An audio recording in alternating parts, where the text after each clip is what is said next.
जैसे आज सारी जितनी पूर्णिमा होती हैं, उन पूर्णिमा में आज की जो पूर्णिमा है शरद पूर्णिमा, वो बहुत मायने रखती है, बहुत। हम फिर निवेदन करेंगे, आज की जो पूर्णिमा है प्रयास करो भोलेनाथ जी को एक श्वेत चावल का दाना शंकर भगवान को समर्पित जरूर करो।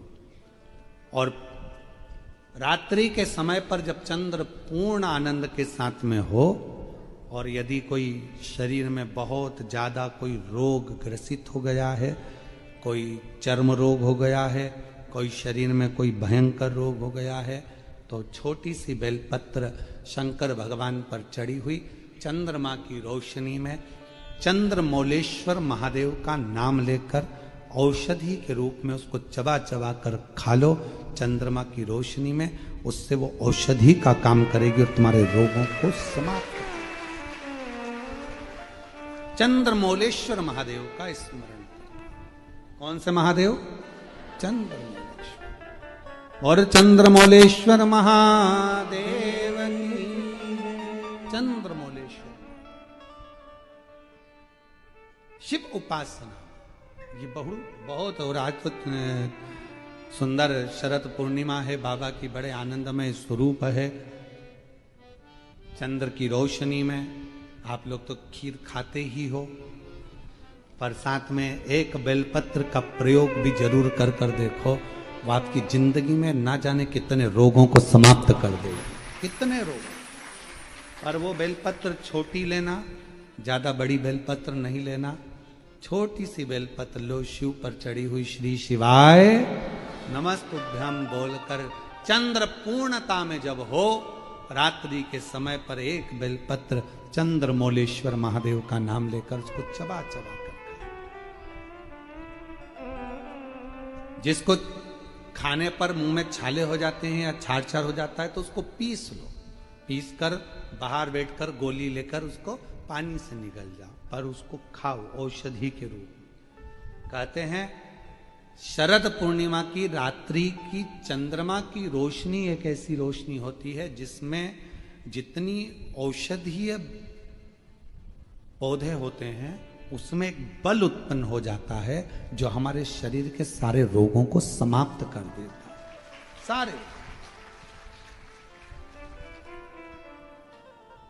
आपके यहाँ खीर रखते हैं, हमारे यहाँ हम हमारे कुबेरेश्वर धाम पर हम बेलपत्र रखते हैं रात्रि के समय पर। और वही बेलपत्र जब कोई बहुत ज़्यादा तकलीफ में होता है तो वही बेलपत्र का चूरा बल सूख जाती है, उसको दे देते हैं, भाई यही पाते रहो, वो औषधीय तत्व है।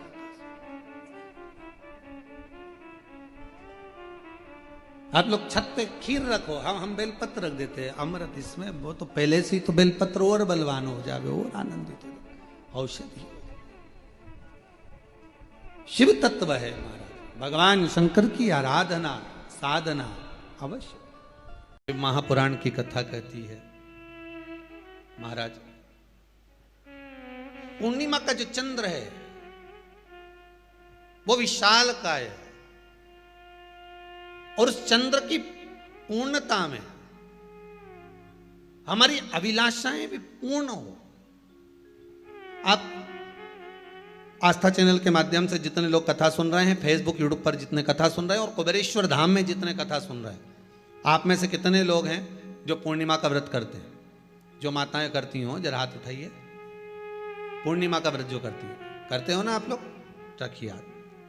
अब पूर्णिमा के व्रत में आपने कई बार किताब पढ़ी होगी पूर्णिमा की, या आपने व्रत किया होगा, या पूर्णिमा का व्रत आप धारण करे होगे, तो उसमें पूजन कौन से भगवान की होती है? पूर्णिमा के व्रत में किस भगवान की पूजन होती है? तो कहा पूर्णिमा के व्रत में केले के खंभ लगाकर पूर्णिमा का जो अध्यापन होता है, पूर्णिमा की जो पूजन होती है, उस पूजन में शंकर और पार्वती की पूजन की जाती है,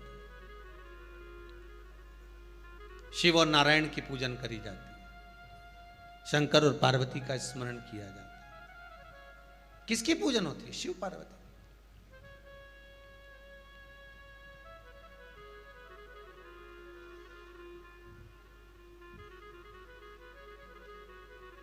क्यों?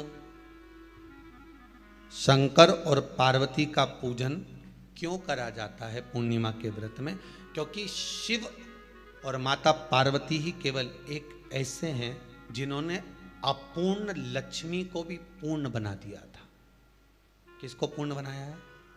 लक्ष्मी।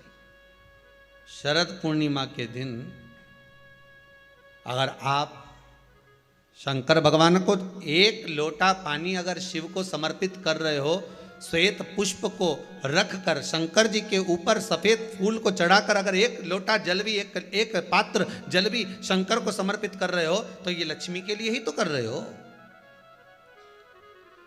और कौन सी लक्ष्मी? पूर्ण लक्ष्मी। पूर्ण लक्ष्मी।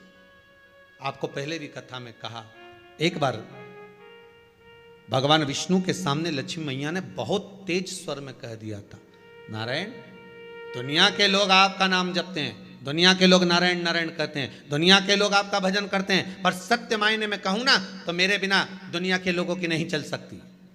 मेरे बिना दुनिया नहीं चल सकती, संसार मेरे बिना नहीं चल सकता। भगवान विष्णु ने कहा, ये तो गलत है लक्ष्मी आपका कहना। एक दिन लक्ष्मी को अहंकार आ गया। अहंकार के संबोधन जब माता लक्ष्मी करने लगी तो भगवान उसी समय पर भगवान विष्णु को क्रोध आ गया और भगवान विष्णु ने कह दिया, लक्ष्मी तू इतनी बड़ी बड़ी बात कहती है कि तेरे बिना नहीं रह सकती संसार। मैं तुझे कहता हूं लक्ष्मी, तू अपूर्ण है। तू अपूर्ण है तो पूर्ण कब हो गई?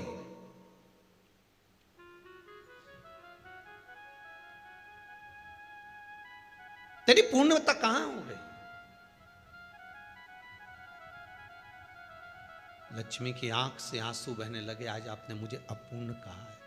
आपको मालूम है आप मुझे अपूर्ण कह रहे हो? आपको ये ज्ञात हो रहा है आप मुझे अपूर्ण कह रहे हो? भगवान कहते हैं, हाँ लक्ष्मी, मैंने तुझे अपूर्ण कहा है।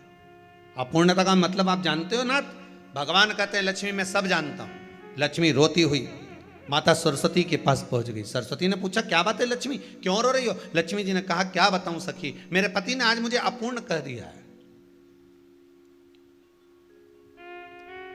तो क्यों रो रही है तू? अपूर्ण अगर कह दिया, पति ने ही तो कहा है ना, तो क्यों रोना? चल मेरे साथ में। और सरस्वती मैया माता लक्ष्मी को लेकर सीधे पहुंच गई माता पार्वती के यहाँ। माता पार्वती के यहाँ जब पहुंची है, माता पार्वती ने लक्ष्मी जी को देखा और सरस्वती को देखा तो पूछा कि बात क्या है, क्या हो गया ऐसा, क्या हुआ, क्या है ऐसा जो तुम दोनों आज मेरे पास में आई? क्या हुआ? पार्वती जी कुछ बोलती, शिव जी का ध्यान माता सरस्वती की ओर और लक्ष्मी की ओर गया और भगवान शंकर जान गए कि आज भगवान नारायण ने लक्ष्मी जी को अपूर्ण कहा है। अब देखें माता पार्वती क्या कर सकती है, इसको पूर्ण बनाने के लिए करेगी क्या? क्या हुआ? माता सरस्वती जी बोली, लक्ष्मी को अपूर्ण कह दिया। अपूर्ण कह दिया? हाँ, तो क्या सोचना उसके लिए, इसको मैं अभी पूर्ण बना देती हूं।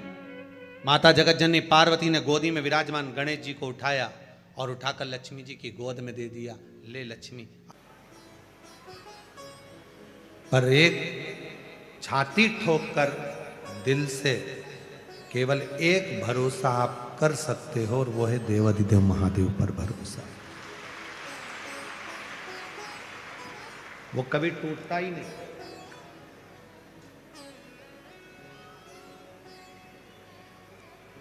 हेती और प्रहेती में से प्रहेती एक ऐसे हैं जिनका भरोसा शिव के प्रति है।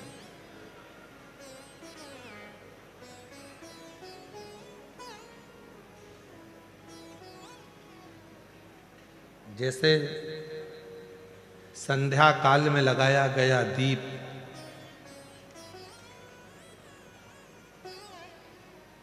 मानदेह नामक असुर का संहार कर देता है,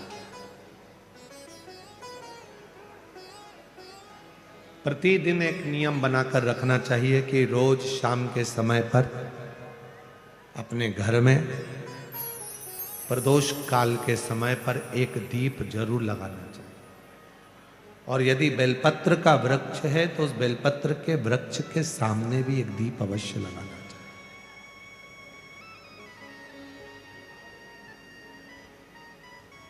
6 महीने में, 3 महीने में, 2 महीने में, 1 महीने में ऐसा नियम बनाया करो कि मुझे बेलपत्र की पूजन करो।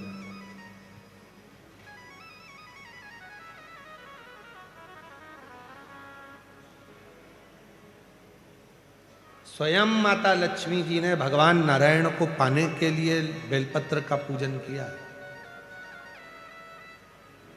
जब इंद्र की पूरी सत्ता चली गई थी, सारा की सारा धन इंद्र का चले गया था, असुरों ने उस इंद्र के सिंहासन पर अपना कब्जा जमा लिया था, तब इंद्राणी ने, स्वयं सची माने इंद्राणी ने शिव जी की साधना करी, बेलपत्र के वृक्ष के, बेलपत्र की पूजन करें।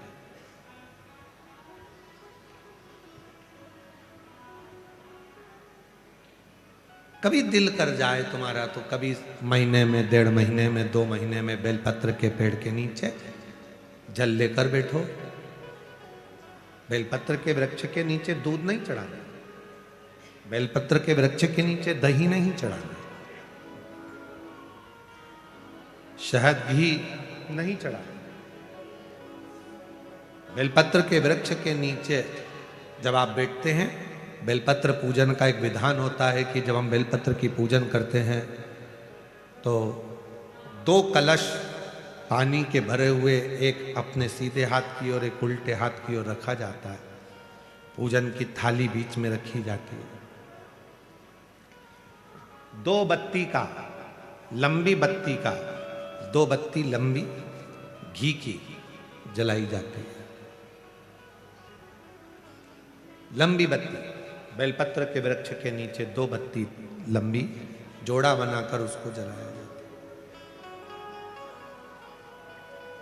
फिर दोनों हाथ में कलश में जल है, बेलपत्र के वृक्ष के नीचे दोनों हाथों का जल धीरे धीरे शिव जी का स्मरण कर कर, नारायण लक्ष्मी का स्मरण कर कर, मां आदिशक्ति गौरा का स्मरण कर कर, रिद्धि सिद्धि गणेश का स्मरण कर कर उसको चढ़ाओ। प्रार्थना करो, विनय करो, मेरे जीवन में बहुत कष्ट है, उसको मिटाना है आपको। शिव आपसे प्रसन्न होते हैं, वैसे मेरी जिंदगी भी प्रसन्न करना है आपको। जल चढ़ाकर दोनों पात्रों का थोड़ा थोड़ा जल कलश में बचा लेना है, पूरा पात्र खाली नहीं करना है, दोनों को वापस रखना है। और थोड़ी सी हल्दी पीसी हुई शिव जी के उस बेलपत्र पर लगाएं, थोड़ा कुंकुम वो भी बेलपत्र पर लगाएं। 7 दाने अक्षत के, केवल 7 दाने अक्षत के बेलपत्र को छुआकर अपनी थाली में रख लें। घर पर जब जाएं तो वो 7 दाने अक्षत के और बेलपत्र के वृक्ष में जो चढ़ा हुआ थोड़ा सा जल बचाकर लाए हो, वो घर में छींट कर 7 दाने पूरे घर में डालना प्रारंभ करें। महीने में, 2 महीने में, 3 महीने में एक बार करिए। जीवन में किसी के आगे हाथ फैलाने की जरूरत नहीं पड़ेगी। इतनी संपदा बाबा ने, इतनी संपदा। बेलपत्र की महत्वता को लोग जानते नहीं है। एक प्रदोष की महत्वता, एक बेलपत्र की महत्वता। अभी हमने पहले भी कहा, एक कथा प्रदोष काल की रह गई है। एक बार हम दिल्ली बाच रहे थे पर वो पूरी नहीं हो पाई क्योंकि पानी आ गया था। हम प्रयास कर रहे हैं उस कथा को कुबेरेश्वर धाम पर, क्योंकि उसमें प्रदोष काल की कथा में टेंट नहीं लगता। वो प्रदोष काल की जो कथा होगी सीहोर कुबेरेश्वर धाम में, उसमें टेंट नहीं लगेगा, उसको खुले मैदान में बांचना पड़ता।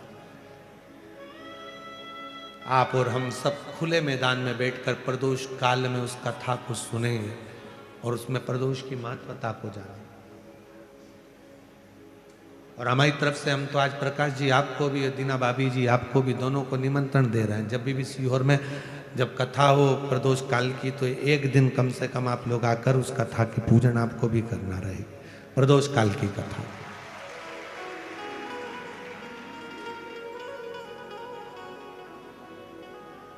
अभी तो नहीं है, पर जब भी तारीख निश्चित होगी, 1-2 साल में, जब बाबा कृपा करेगा तब उसको रखेंगे। पंडाल में भले तुम्हारे लिए हम सोने के लिए पंडाल लगा देंगे, पर कथा सुनने के लिए तो आपको मैदान में ही बैठना पड़ेगा, खुले आसमान।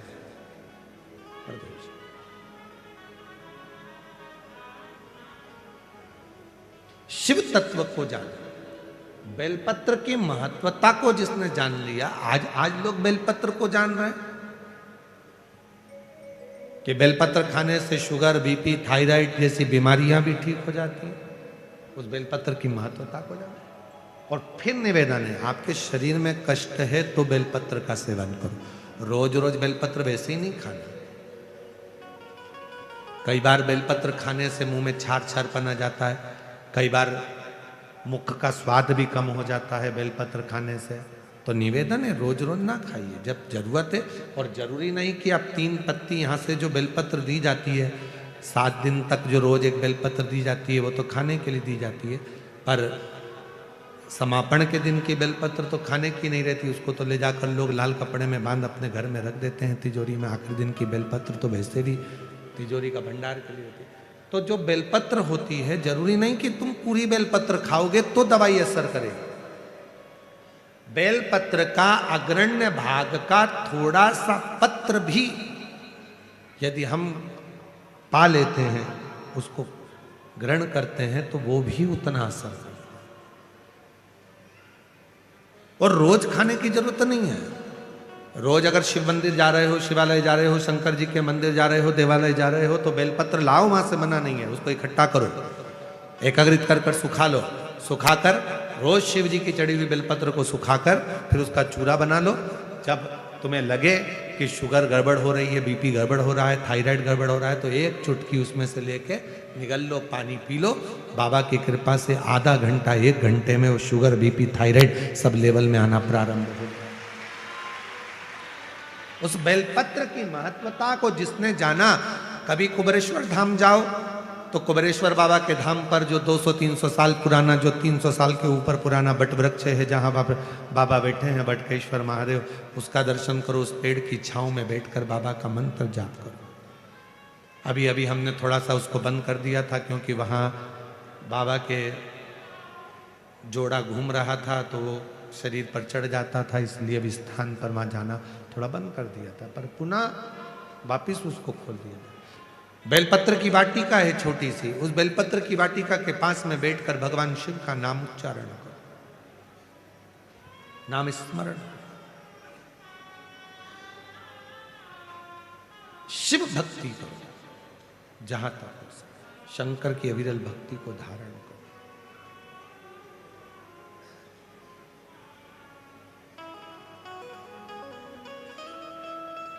शिव की साधना, आराधना जीवन को सुख देती है। बेलपत्र का वृक्ष का पूजन अर्चना हमें आनंद प्रदान करता है।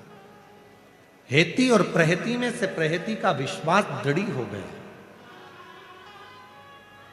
और इतना विश्वास दृढ़ हुआ कि प्रहेती अब गलत काम नहीं करता, श्रेष्ठ कर्म करता।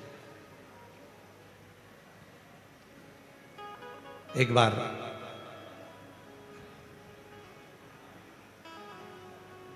एक मुनि शिव की साधना में वन में लगे हुए थे, और ये हेती प्रहेती उनको मारने के लिए पहुंच गए। जब हम कोई अच्छा कार्य करते हैं, श्रेष्ठ कर्म की ओर हम आगे बढ़ते हैं, तो कहीं ना कहीं थोड़ी ना थोड़ी तकलीफें जीवन में आती जरूर है। और जो पूर्व में हम कर कर आए हैं, उसका भोग भी तो हमको ही भोगना है, कोई दूसरा थोड़ी ना भोगेगा। कि मत बुरे कर्म कर बंदे, वरना पछताएगा।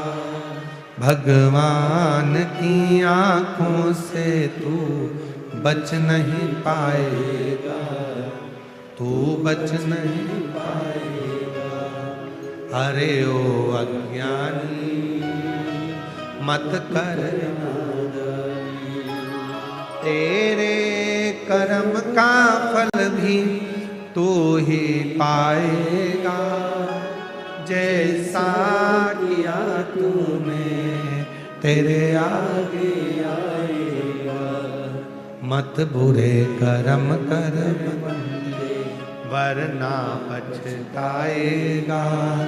भगवान की आंखों से तू बच नहीं पाएगा, तू बच नहीं पाएगा। अपने कर्म का भोग अपने को खुद भोगना है, कोई दूसरा नहीं भोग सकता, कोई दूसरा नहीं भोगेगा। इसीलिए कहते हैं कि घर के प्रत्येक सदस्य को मंदिर जाने की आदत लगाओ, एक लोटा जल चढ़ाने की आदत लगाओ। कौन का भाग्य क्या है, कौन का कर्म क्या है, किसको मालूम। गुरु की करनी गुरु भरेगा और चेला की करनी चेला। उड़ जाएगा हंस आके। तुम जैसा कर्म करोगे वैसा तुम्हें भोगना, कोई दूसरा तो नहीं भोगने वाला। आम का पौधा लगाओ और सोचो कि इसमें बमूल लगे या ना लगे, आम आम ही लगेगा, बमूल बमूल ही लगेगा। तब हेती प्रहेती पहुंचे और वो एक मुनि बैठे थे, तपस्या कर रहे थे, साधना में डूबे हुए थे, बड़ा शांत थे, बड़ा वन पूरा शांत, एकदम शांत।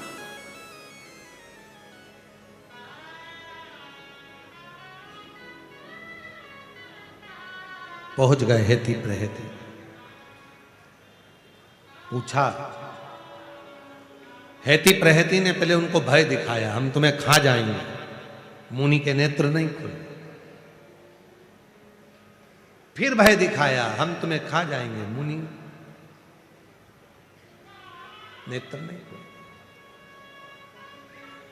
एक झलक के लिए जो मुनि तपस्वी साधक सन्यासी संत तप करते हैं, साधना करते हैं, वो एक क्षण के लिए शिव आता है और आकर आशीर्वाद देकर थोड़ा सा, क्योंकि वो आता है तो आप व्यक्ति समझ नहीं पाते, एक क्षण के लिए आता।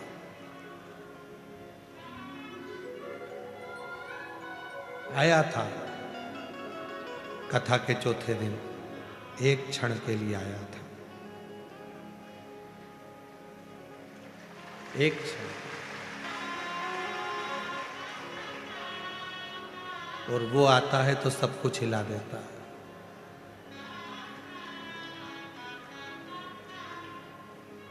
पर बहुत अटखेलियां करता है। हमारे तो नेत्री बंद थे, कब आकर चले गया, एक बार मिलता तो मिला ही नहीं। एक क्षण के लिए आता है,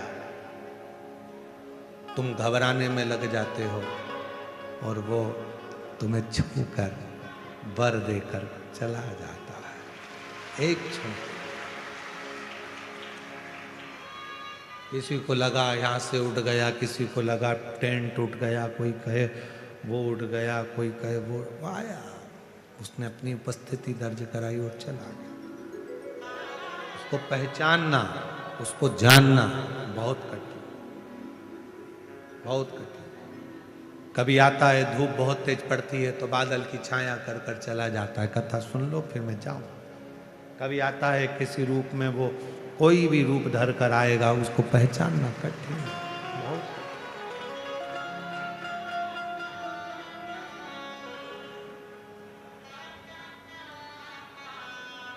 उसको जानना कठिन है। हेती प्रहेती ने कहा, मुनिवर तुम आंख बंद करे हो, हम तुम्हें भय दिखा रहे हैं, डरा रहे हैं, तुम डर ही नहीं रहे हो। तो मुनि ने फिर नेत्र खोलकर कहा, जिसके सिर ऊपर तेरा हाथ प्रभु, तो दुख किस बात का। जब शिव सिर पर हो तो फिर दुख क्या, कष्ट क्या। और कोई दूसरे का भजन नहीं कर रहे हो, जिसने काल की गणना करी, जिसने काल बनाया उसी को महाकाल कहा गया। घड़ी का निर्माण, काल गणना का निर्माण, काल का निर्माण सबसे पहले मेरे शिव ने करा था। काल गणना का निर्णय मेरे शंकर भगवान ने करा। उसके बाद फिर रिसर्च करा, फिर देखा, फिर लोगों ने अपने अपने विज्ञानता के भाव में फिर उसको करा। पर प्रथम काल गणना शिव के हाथ। इसीलिए आप लोगों से कहते हैं घड़ी खराब हो जाए, कपड़े वाले की दुकान पर लेकर मत जाओ। कपड़ा वाला कहेगा मैं क्या करूंगा इस घड़ी का, कहे साहब बिगड़ गई है, सही नहीं चल रही है, देखो ना। कपड़े वाला कहेगा मेरे पास थोड़ी ना इसकी सुधराई होगी। फिर लेकर किराने वाले के पास में घड़ी मत लेकर जाओ, किराने वाला इस घड़ी को सही नहीं करेगा। वो कहेगा मैं क्या करूंगा इसका, मेरे पास थोड़ी ना औजार है। फिर इसको लेकर तुम सोने की दुकान पर, सुनार की दुकान पर मत जाओ, सोने वाला भी घड़ी को सही नहीं करेगा। घड़ी को सही करना है तो घड़ी वाले की दुकान पर जाना पड़ेगा। घड़ी वाला कह देगा मैडम सर घड़ी को रख दो, 7 दिन लगेंगे, 7 दिन बाद आकर घड़ी को लेकर चले जाना, मैं घड़ी चालू कर दूंगा, ये पक्का है। वो घड़ी वाले के पास ले जाकर घड़ी को दिया, 7 दिन उसने सुधारने में लगाया और 7 दिन में घड़ी सुधार कर दे दी। उसी तरह तुम्हारा अगर समय बेकार चल रहा है, अच्छा नहीं चल रहा, तो 7 दिन शिव महापुराण की कथा में इस घड़ी वाले के पास आ जाओ, वो घड़ी सुधार देगा। तो 7 घड़ी सुधार, फिर तो घड़ी अच्छी चलेगी तो सब अच्छा दिखेगा। 1 बजे कल राम, 2 बजे दुराल राम, 3 बजे त्रिलोकीनाथ जपा करो प्यारे, 4 बजे चतुर नारायण, 5 बजे परमेश्वर, 6 बजे छबीले राम जपा करो प्यारे, 7 बजे सत्यनारायण, 8 बजे अंठेश्वर, 9 बजे नागेश्वर राम जपा करो प्यारे, 10 बजे दशरथ नंदन, 11 बजे गिरधारी और 12 बजे बद्री नारायण जपा करो प्यारे। ये घड़ी जब सुधरती है तो हर पल हर घंटे में वो परमात्मा याद आने लगता है और समय अच्छा चलना प्रारंभ हो जाता है, अच्छा चलेगा। पर ये इंद्रियां है ना, ये जाने नहीं देती। इंद्री सबसे बुरी। नेत्र कहते हैं कहां देख रहा है, चल इधर देख, नेत्र भटक जाता। श्रवण को, ये सब बीमारियां हैं, ये सब बीमारी।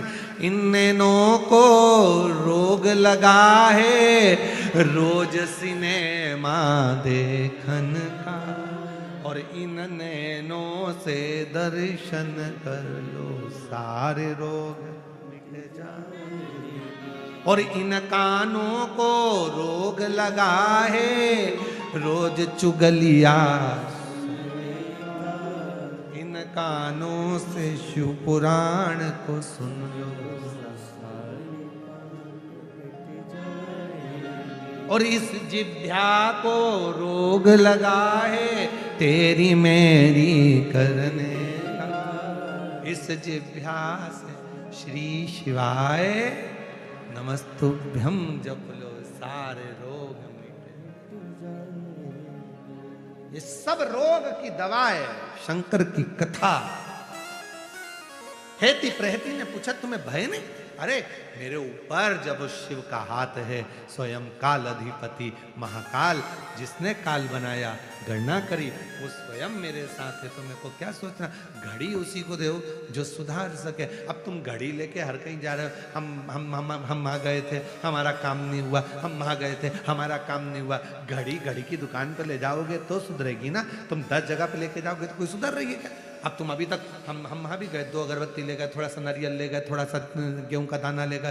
किसी ने कहा तेरे घर के किसी व्यक्ति ने कुछ कर दिया है, हम उसी में भटक के रह गए। अरे क्यों जाओ, घड़ी की दुकान पे जाओ, क्यों यहाँ वहाँ भटको। किराने की दुकान चले गए, भैया तुम ठीक कर दो, बहुत तकलीफ है, बहुत कष्ट है, बाबा तुम सही कर दो, बाबा तुम कर दो, बाबा तुम कर दो। बाबा खुद का सही नहीं कर पा रहे, तुम्हारा क्या खाक करे। घड़ी की दुकान पे तो जा नहीं रहे, फालतू में घड़ी लेके सारी दुनिया में जा रहे। एक बार भरोसा कर कर, विश्वास कर कर शिव पे जल चढ़ाना प्रारंभ करो। पंडाल में बैठकर एक बार शिव पुराण की कथा सुनना प्रारंभ करो। 5 पंडाल जैसे ही शिव पुराण की कथा पूर्ण होगी, तुम्हारे मन की कामना शिव पूर्ण करना प्रारंभ करो। विश्वास। घड़ी है लगाया, कोई घड़ी 7 दिन में पूरी हो जाती, कोई घड़ी 3 दिन में हो जाती, कोई घड़ी 1 ही दिन में सही हो जाती। घड़ी तो घड़ी है।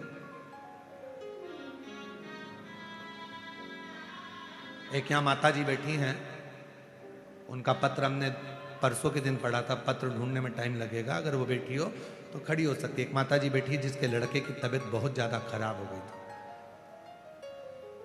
बहुत ज्यादा खराब हो गई, और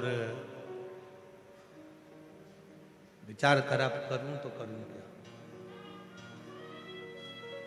कथा में बैठी थी, सूचना मिला बेटे की हालत बहुत ज्यादा हो गई, क्या करूं।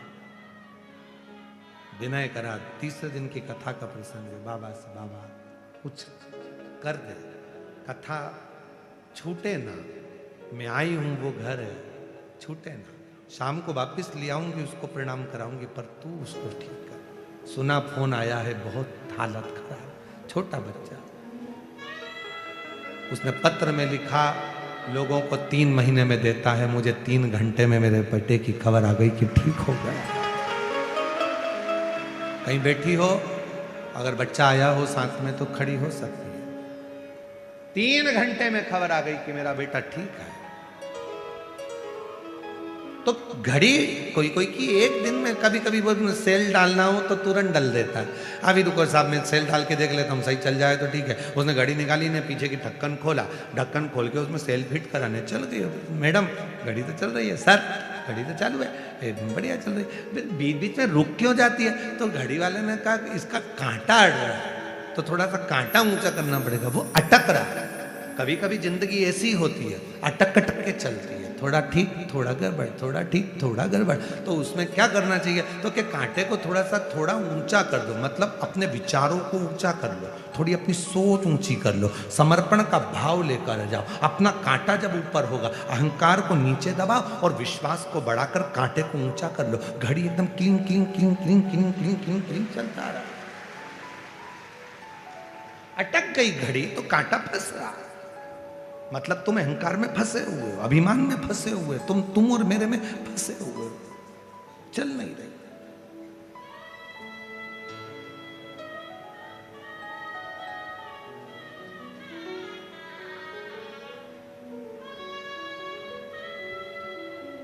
उसको पुकार, तू आजा भोले जोगिया, तू कर मेहरबानिया,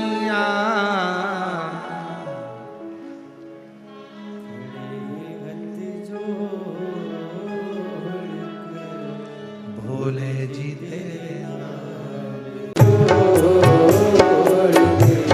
भोले जी तेरे शिरूर की कथा का आखिरी भजन है ये। दिल से आनंद से बाबा को पुकार, कुछ समय बाद कथा विराम की ओर चली जाएगी। दिल से उसको नमन करते हुए, साधते हुए, तू आजा भोले जोगिया, तू आजा भोले जोगिया, तू कर मेहरबानिया, तू कर मेहरबानिया, खड़े हाथ जोड़ के भोले जी तेरे नाल रे, खड़े हैं हाथ जोड़ के भोले जी तेरे नाल रे।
पे तेरे चंदा सजा है भोले मस्तक मस्तक पे तेरे, दुखड़े मिटाए भोले नाम से तेरे, दुखड़े मिटाए भोले नाम से तेरे। दीवाने भोलेनाथ के, दीवाने भोलेनाथ के, कुबरेश्वर धाम के, कुबरेश्वर धाम के, खड़े हाथ जोड़ के बोले जी तेरे नाल रे, खड़े हाथ जोड़ के बोले जी तेरे नाल रे।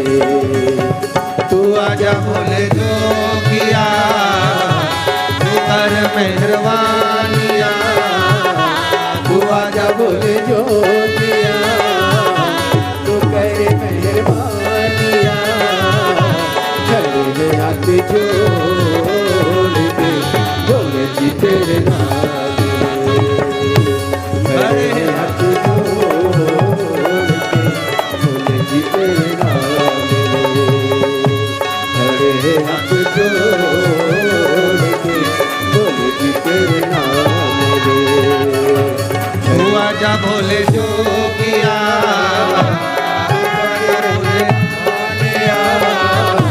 तू कर मेहरबानिया, तू कर मेहरबानिया, बड़े हाथ जोड़ के बोले जी तेरे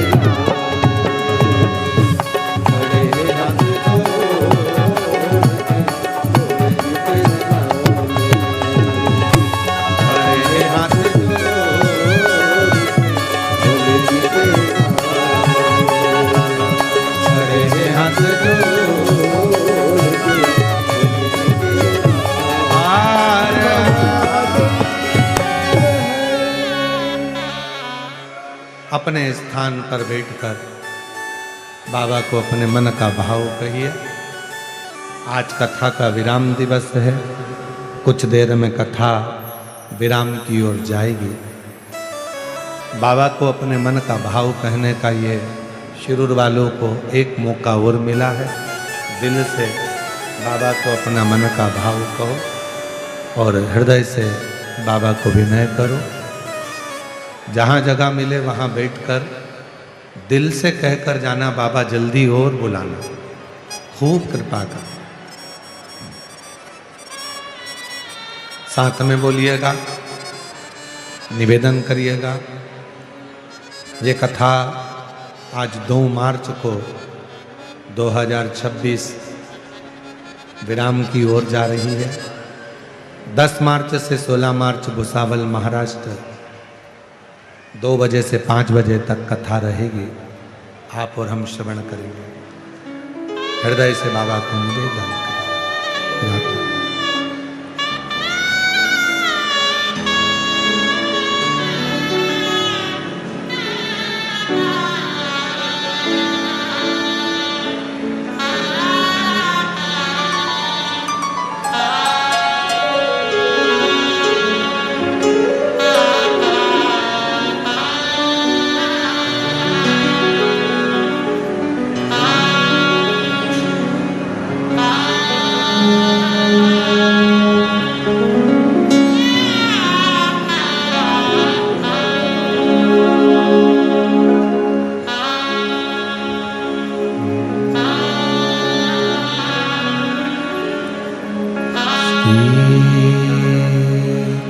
शिवा नमस्तु श्री शिवा नमस्तु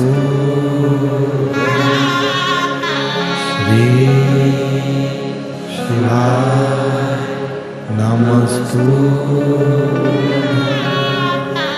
श्री शिवाय नमस्तु श्री शिवाय नमस्तु। भोला सब दुख काटो हमारा। ओ भोला सब दुख काटो शिव शंकर जपूं तेरी माला, भोले बाबा जपूं तेरी माला, भोला सब दुख काटो हमारा।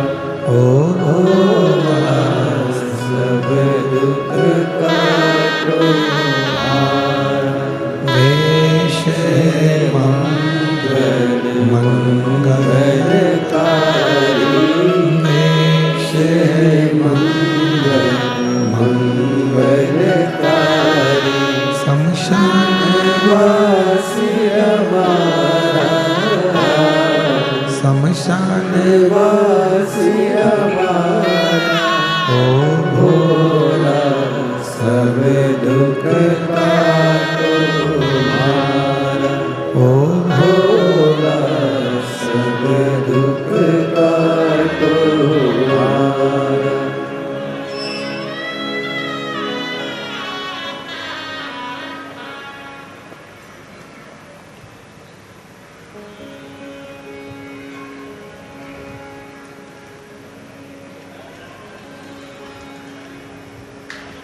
बाबा देवादिदेव महादेव भगवान शिव की कथा कर, शिव महापुराण की कथा वर्णन करती है, शिव तत्व कथा। हेति प्रहेति ने पूछा, शिव की महत्वता को मुनि से जाना। दोनों उपद्री थे, पर प्रहेति